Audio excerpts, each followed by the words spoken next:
जब एक आदमी प्राइवेट में प्रार्थना में समय बिताता है, जब एक व्यक्ति, एक विश्वासी अकेले में प्रार्थना में समय बिताता है, उसका सामर्थ्य खुले में उसके जीवन में दिखता है, उसका प्रभाव खुले में जीवन में दिखता है।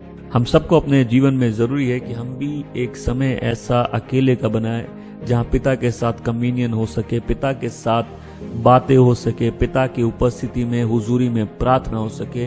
बहुत से लोग प्रार्थना करना चाहते हैं लेकिन प्रार्थना नहीं कर पाते।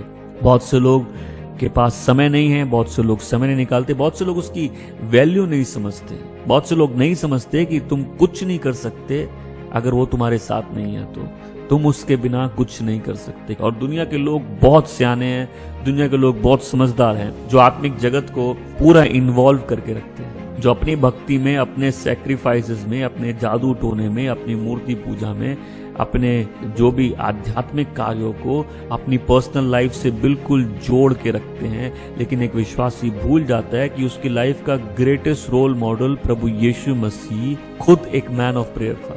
मैं चाहता हूं हम लोग सोचें कि अगर व्यक्तिगत रूप में हम उन चेलों की जगह प्रभु यीशु के साथ होते तो प्रभु यीशु का प्रार्थना जीवन हमको कितना प्रभावित करता।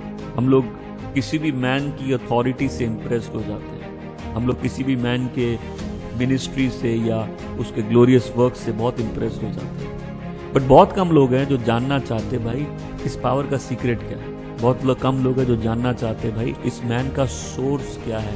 प्रभु यीशु के पास जो सोर्स था वो सोर्स हमारे पास भी है। प्रभु यीशु के अंदर जो पवित्र आत्मा था वो हमारे अंदर भी है। सेम पवित्र आत्मा, इंफीरियर नहीं है।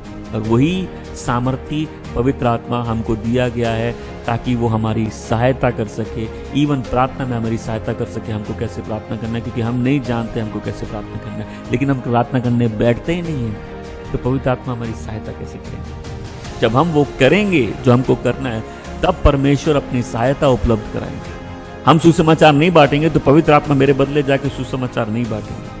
लेकिन हम जब अपने आप को निर्बल महसूस कर रहे हैं और हम आत्मा पे निर्भर हैं, परमेश्वर की सामर्थ पे निर्भर है, और हम सुसमाचार प्रचार करने जाएंगे तो आत्मा अभिषेक करेगा। क्यों? आत्मा मेरी निर्बलता में मेरी सहायता करता है। तो प्रभु यीशु के पास जो पवित्र आत्मा था, हमारे पास भी वही का वही पवित्र आत्मा है कि वो जहां गया वो लोगों को छुटकारा देता, लोगों को चंगा करता और भले काम करता गया। जो प्रभु यीशु के पिता थे वही हमारे पिता है।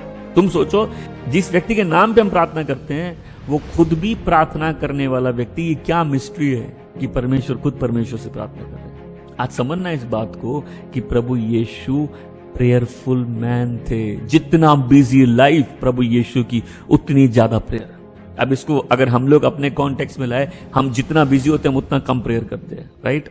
हम जितने व्यस्त होते हैं हम उतना कम प्रेयर करते हैं। तुमको आगे बढ़ना है, तुमको प्रार्थना करनी है। तुमको जय पाना है, तुमको प्रार्थना करनी है। तुम्हारा परिवार है, तुमको प्रार्थना करनी है। तुम काम करते हो, तुमको प्रार्थना करनी है। तुम्हारे जीवन में कोई दर्शन है, तुमको प्रार्थना करनी है। तुम परमेश्वर की इच्छा पूरी करना चाहते हो, तुमको प्रार्थना करनी है। तुमको जय में जीना है, तुमको प्रार्थना करनी है। जिस व्यक्ति के जीवन में, उसकी प्राइवेट लाइफ में प्रेयर का ऑल्टर बना है, उसके पब्लिक लाइफ में उस प्रेयर का इफेक्ट दिखेगा। हमको पब्लिक लाइफ ठीक करनी है तो प्राइवेट लाइफ ठीक करनी होगी। प्रभु यीशु जिसमें कोई पाप नहीं था, वह व्यक्ति का ऐसा प्रार्थना जीवन था। हम जो अपनी गलतियों से आधा टाइम परेशान रहते हैं, हम अगर प्रार्थना में आगे नहीं बढ़ेंगे, हम कैसे आगे बढ़ेंगे।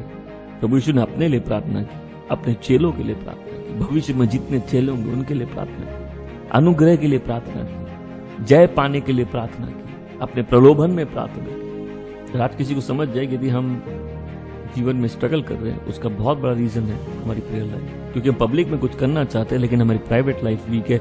कभी भी प्रभु यीशु ने प्राइवेट लाइफ के कॉस्ट में पब्लिक लाइफ नहीं की। आप बोलना क्या चाहते हैं? हम बोलना चाहते हैं कि अपनी लाइफ में एक प्राइवेट स्पेस बनानी है जो खाली गॉड और हमारे बीच की जगह है। नीति वचन 3:5 और 6 पढ़ते हैं। अपने पूर्ण मन से यहोवा पर भरोसा रख, तू अपनी समझ पर भरोसा मत रख। उसको तू अपने सब कामों में याद रख, वही तेरी सब राहों को सीधा करेगा। आमीन। दैट मीन्स तुम्हारे लाइफ में जो टेढ़े मेढ़े रास्ते हैं उनको परमेश्वर सीधा कर देंगे। दूसरी बात हमको क्या सीखनी है? हमको हर बात में प्रार्थना इसलिए करनी है कि जब भी हम प्रार्थना करते हैं हम सुपर नेचुरल एलिमेंट को हर सिचुएशन में जोड़ देते हैं।